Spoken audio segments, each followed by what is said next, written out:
Hi Gemini, this is Jav. Welcome po sa ating channel. By the way, Gemini, this is your monthly by tarot reading ngayong December 2025. Gamitin ang reading na ito bilang gabay lamang kung naka-resonate kayo, comment down. Tandaan, Gemini, ito ay channel reading. Kunin nyo lang po kung ano naka-resonate sa iyo. This is for you, Gemini.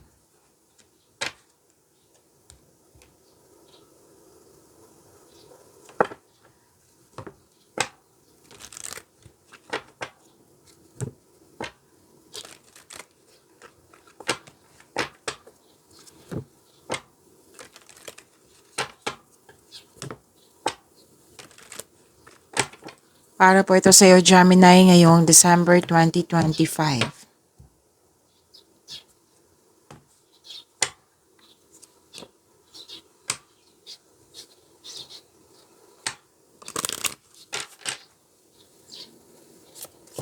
Angel number para kay Gemini ngayong December 2025.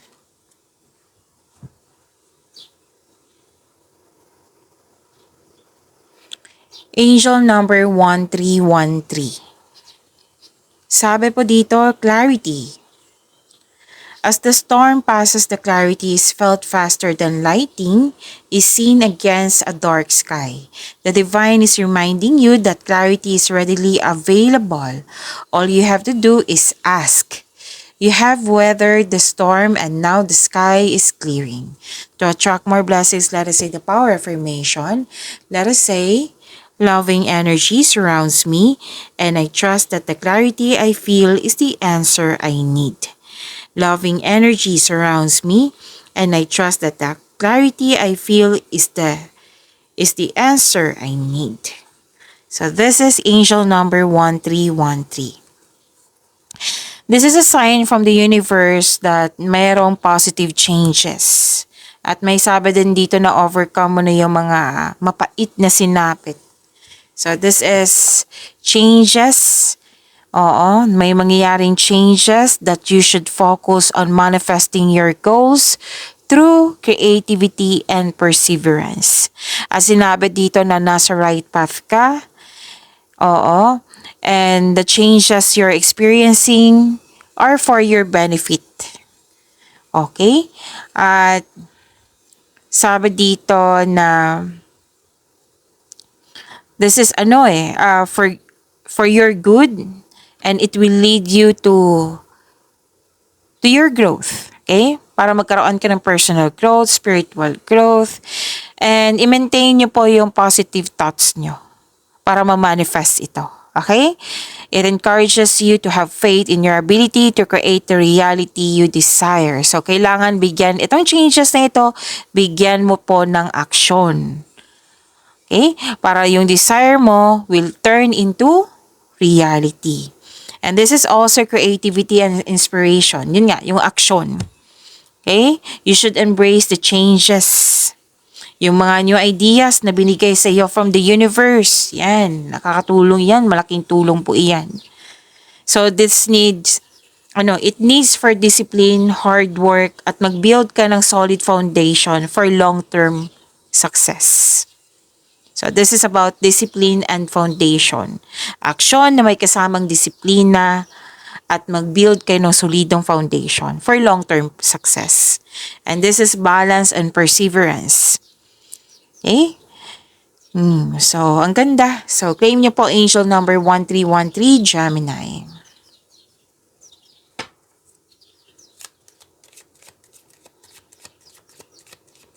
Maraming salamat po sa inyong patuloy na suporta, sa mga nag-donate, sa mga hindi nag-skip ng ads, maraming salamat po. Sa mga hindi pa nag-subscribe, subscribe na po kayo at click bell notification para malaman nyo na may bago tayong video. Para sa mga gusto magpa-reading po, comment po kayo ng personal reading. Again, comment kayo ng personal reading and check my reply sa comment section.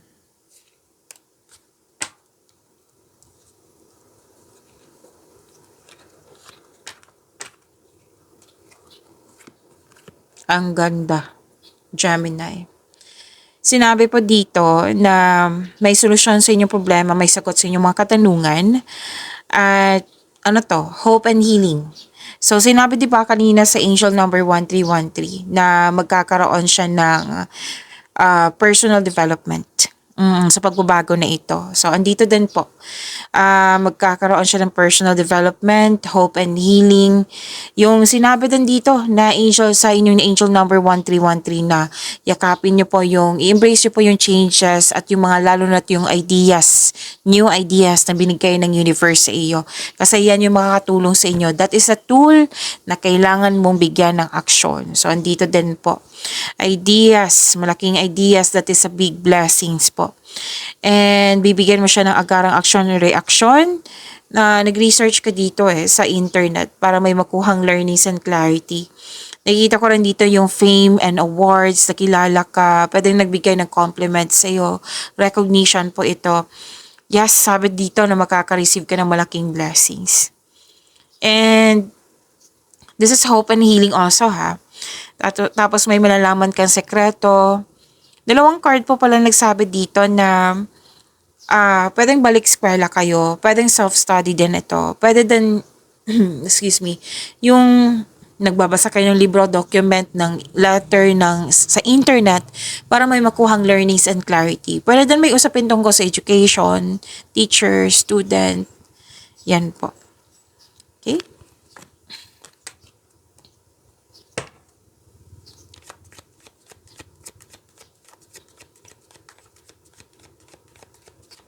Energy po para kay Gemini ngayong December 2025.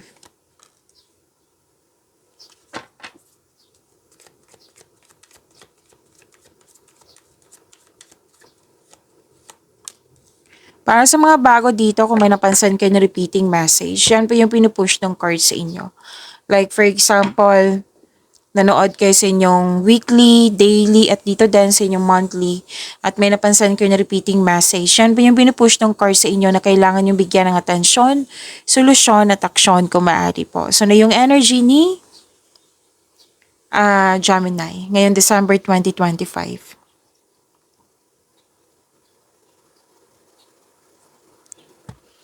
Okay, Gemini, nakikita ko dito na may tuto sa inyong desisyon, ideas, or plano. Basta may ganyan. Pero nakikita ko dito, which is, na napahanga mo ako. Kasi, mas lumawak yung pagkakaintindi mo. Like, nagkaroon ng pag-uunawa, nagbigay ka ng mahabang pasensya, oo, you believe in yourself, kahit may tutol, may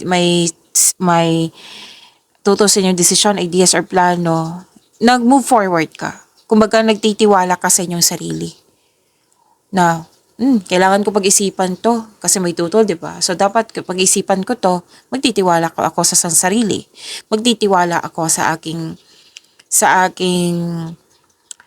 experiences ko, sa talino ko. Yan yung nakikita ko sa inyo. And naka-receive ka ng wisdom message nang dahil sa you're healing yourself. Yes, you're healing yourself. Yung sinabi ko kanina sa inyo, na naghahanap ka ng solusyon sa inyong problema, sagot sa inyong mga katanungan, at nabigyan ito ng solusyon, nabigyan ito ng sagot. Diba? Sinabi ko kanina dito, lumabas siya dito. Naghahanap ka kasi, nag-meditate ka, pwede din, nag-long walks ka, nag-grounding ka, nagkaroon ka ng time for yourself, na hindi ka nagpatalo sa mga taong tuto sa iyo. Kumbaga, naniniwala ka sa experiences mo, sa talino mo, naniniwala ka na may dahilan si God, na tinutulungan ka ni God, ganun. So, nang dahil sa pagkakaroon ng time for yourself, may time for reflection which is napahanga talaga ako. Nagkaroon ka na ng time for reflection, kaya nga may sagot at solusyon. Sa time for reflection po pala, may sagot dyan, may solusyon, at may pahinga. May changes na magaganap, which is sinabi ng iyong angel number 1313 at dito din. Hope and healing. Solusyon sa inyong problema. Okay? Tapos, ginamit mo yung talino mo din Nagbabalanse ka. Yung gusto mo ng space mo na para pag-isipan ng mabuti. Para mabaging balanse yung emotion mo. Na hindi ka magpapatalo sa mga, yes, pwedeng nasaktan ka sa mga tuto sa iyo. Pero, hindi ka huminto nag-move forward ka. Kailangan mo lang ng pahinga, kailangan mong pag-isipan ng mabuti, which is ginawa mo naman. You can restore your energy by spending time with yourself. Para sa pagbalik mo, you will feel your energy restored. Okay, so all life's answers are within you. Nakita ko dito, you have divine inspiration. Mas, mas kapit ka talaga kay God. Oo. Nakikita ko dito na sinurrender mo yung worries mo kay God at humingi ka ng divine assistance. At kitang-kita ko dito, tinutulungan ka. You have divine inspiration, nagkaroon ng inner truth, wisdom self, enlightenment. Yan. More on analytical. Yan. Ginagamit mo talaga yung talino. At nagbigay ka ng mahabang pasensya. Which is, sinabi mo dito, kailangan ko ng mahabang pasensya. Hindi ako maiinip, hindi ako maiirita. Let's say naiirita ka. Pero nakikita ko naman dito na nag-make change ka eh. Kasi alam mong hindi nakakabuti sa iyo kung parati ka na naiirita. Hindi pa nakakabuti sa iyo kung parati ka nasasaktan. So more on maturity to, nakikita ko sa inyo, Gemini. Yung perfect time sa inyo na maglaan ng oras para sa inyong sarili. Oo po.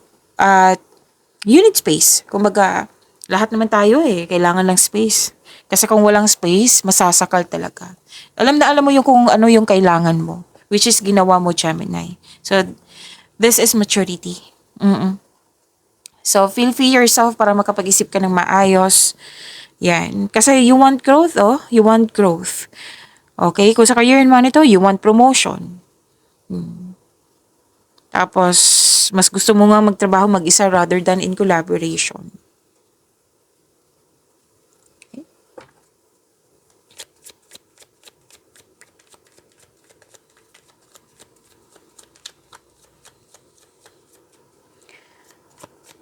Career and money ni Gemini.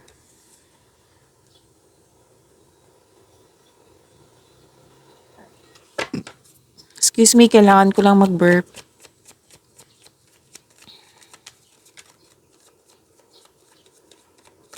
Ayun, December 2025. So, prepare yourself na lang, Gemini, na may mga tutol, yan, na pwedeng na-challenge ka sa mga ginagawa mo dyan sa career and money mo, Gemini. Pwede din na yung nature ng work mo is busy.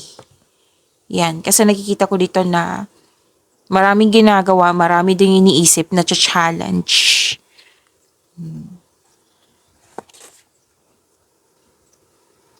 So, prepare yourself ha. Umiwas kayo sa toxicity, sabi ng iyong court. Yan yung, umiwas kayo sa toxicity kasi marami pa kayong gagawin. Kumbaga. Nakikita ko naman dito na mag-move forward ka, iiwasan mo. Kasi nakikinig ka sa iyong intuition.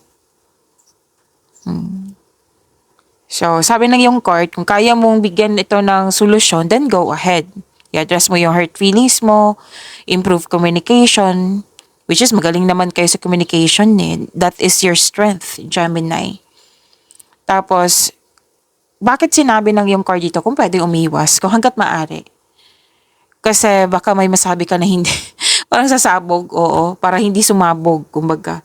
Pero nakikita ko naman dito sa energy cards mo na magbigay ka ng mahabang pasensya. Kumbaga naunawaan mo, baka may problema tong taong to. So, kailangan kong intindihin. So, focus ako sa sarili ko. Focus ako sa gagawin ko. Yan yung nakikita ko sa inyo. And, yes, may challenges. Kung walang conflict, mas mabuti. Pwedeng challenges to. Oo. Which is magagawa mo. It might be na nang dahil sa mga iniisip mo, mga maraming iniisip, na-challenge ka. Actually, yung challenge na mas nararamdaman ko ditong excitement. Excitement sa positive outcome. Excitement, nagagawin mo siya. Parang once in a year lang, yan, gagawin mo siya, excited ka. May nakita kong ganyan. May nararamdaman din akong ganyan.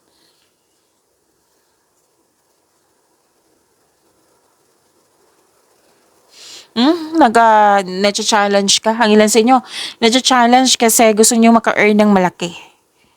Yes.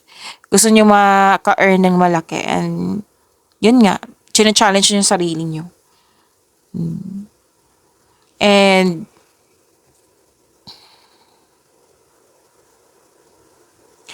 Nakikita ko dito, Gemini, na ang ilan sa inyo nasa sa abroad. Or di kaya ay nasa Pilipinas kayo pero yung nagpasweldo sa iyo nasa abroad. Or pwede din yung nag-support to. Kung wala kang trabaho, pwede may nag-support sa inyo from abroad. May nakita kasi akong long distance dito. Or pwede din, ituloy mo na yung balak mo mag-abroad kung wala ka sa abroad. Okay? Okay. Conservative ka sa money at investment mo. Nakikita ko talaga dito, Gemini, na nasa-challenge ka kasi gusto mo magkaroon ng malaking pera. Maka-earn. Kasi this is your chances. Ngayong month na ito, this is your chances na magkaroon ng malaking pera. So, you're very conservative sa money, investment. Gusto mo magkaroon ng financial security. Kaya mas focus ka sa trabaho. You're saving money for the future or may specific goal ka. Yes, may nakita ko ditong may gusto kang bilhin. Kaya sobrang strict mo sa ipon mo. And yung sobrang ingat na ingat, kumbaga. And nakita ko naman dito, naging generous ka sa kapwa mo. Stricto ka at the same time sa pera mo. Pero naging generous ka din. Which is good, di ba? Babalik yan sa'yo 10 times. Wow. And posible din na may regalo, alok, or pamanang parating. Ginagamit mo yung talino mo dito. Hard worker kayo. Yan ang sabi ng yung card. So, financial stability. Okay. So, makinig. Sinabi kasi ng card dito, nang dahil sa pagtitipid mo, nang dahil sa inyong pag-iingat sa naipon, yayaman ka. Sabi na yan ng card ha. Yayaman ka, Gemini. Claim nyo po. Claim natin to. So, this will lead you to have a financial abundance and personal growth. So, personal growth na naman. So, bigyan ng panahon yung sarili nyo ha. Kumbaga, pamper yourself kasi kitang-kita ko dito na busy ka. Pamper yourself, deserve mo to kasi naging masipag ka sa araw-araw. Financial stability, by the way. Kitang-kita ko yung financial stability dito. So, claim nyo po. And nakita ko dito, nag-ipon kayo kasi gusto nyo mag-build ng structure. Pwede sa negosyo to or pwede din literal na bahay. So, you're building stability, you're conserving resources. Claim nyo po. Ang ganda. Ang ganda ng blessings, Gemini.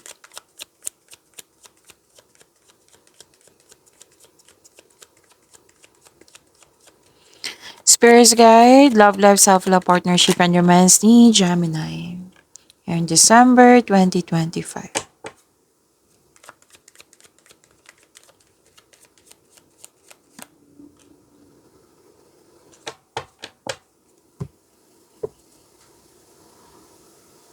Oh, okay.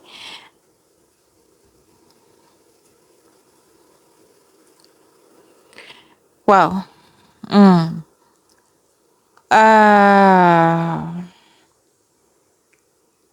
Sa mga marelasyon sa buhay mag-asawa, blooming kayo that has a potential to be stable. Sa mga single po, naging practical ka sa buhay romance, interesado ka lang sa mga stable na trustworthy. Kumbaga, date to marry na kayo, Gemini. Makakatanggap kayo ng mabuting balita, oh. Maging bukas po daw kayo sa mga advice ng mga nakakatanda sa iyo or may well-experienced na sa buhay. Tapos granted yung manifestation mo, oh.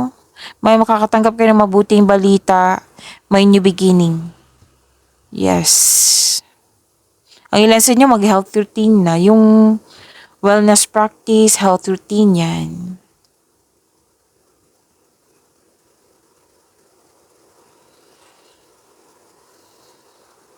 Okay. Ang ilan sa inyo kakapasok lang ng relasyon or sa ligawan pa na stage. At okay, may plano dito mag-travel for a romantic trip. Mag-ingat lang pa sa pagiging mainipin ha kasi excitement eh. Nakikita ko dito yung excitement. May ambisyon na idea ang gustong gawin. Okay, travel for a romantic trip, yan yung nakikita ko. At